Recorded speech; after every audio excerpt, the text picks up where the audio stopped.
നമസ്കാരം, അഖിലാണ് linen centre Kozhikode നിന്ന്. നമ്മൾ കോഴിക്കോട് ലിനൻ സെൻ്ററിൻ്റെ ഒരു ഷോറൂം തുടങ്ങാമെന്ന് പ്ലാൻ ചെയ്യുമ്പോൾ സാധാരണ ഒരു ഷോറൂം പോരല്ലോ കോഴിക്കോടാകുമ്പോൾ. അങ്ങനെ പ്ലാൻ ചെയ്ത് തന്നെ വന്നപ്പോഴാണ് ഇന്ത്യയിലെ തന്നെ ഏറ്റവും വലിയ ഷോറൂമായി മാറിയത്. ഇവിടെ നിരവധി പ്രത്യേകതകളുള്ള ഷോറൂമാണ്, നിരവധി കളക്ഷനുള്ള ഷോറൂമാണ്.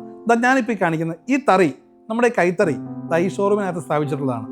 ഇതുപോലെ ഒട്ടനവധി പ്രത്യേകതകളുള്ള ഒട്ടനവധി സാധനങ്ങൾ ഇവിടെ പ്ലേസ് ചെയ്തിട്ടുണ്ട്. നിങ്ങൾ വരിക, ഒരു പ്രാവശ്യം വന്ന് കാണുക എന്തൊക്കെയാണ് ഇവിടെ ഉള്ളതെന്ന്. അനവധി ഓഫറുകൾ ഇനാഗുറേഷനോട് ബന്ധപ്പെടുത്തിയിട്ടുണ്ട്. സാധാരണ എല്ലാവരും ചെയ്യുന്ന പോലെ കുറേ സ്റ്റാറൊക്കെ ആയിട്ട് നിബന്ധനകൾക്ക് വിധേയം. ഇവിടെ അങ്ങനെയൊന്നുമില്ല. ഓഫറുകൾ എന്താണെങ്കിലും നമ്മൾ മനസ്സിൽ നിന്ന് കൊടുക്കുന്നത് നമ്മുടെ കസ്റ്റമേഴ്സിന്. സോ അതെപ്പോഴും ട്രാൻസ്പെറൻ്റ് ആയിരിക്കും. നിങ്ങൾക്ക് ഏറ്റവും സുന്ദരമായ ഓഫറുകൾ തന്നെ നമ്മൾ തരുള്ളൂ. നിങ്ങൾ വരിക, വന്ന് കണ്ട് ഇഷ്ടപ്പെട്ട് തന്നെ പർച്ചേസ് ചെയ്യുക. ചേർത്തല, ചങ്ങനാശ്ശേരി, കോട്ടയം, ഇപ്പോൾ നമ്മുടെ സ്വന്തം കോഴിക്കോടും. Thank you very much.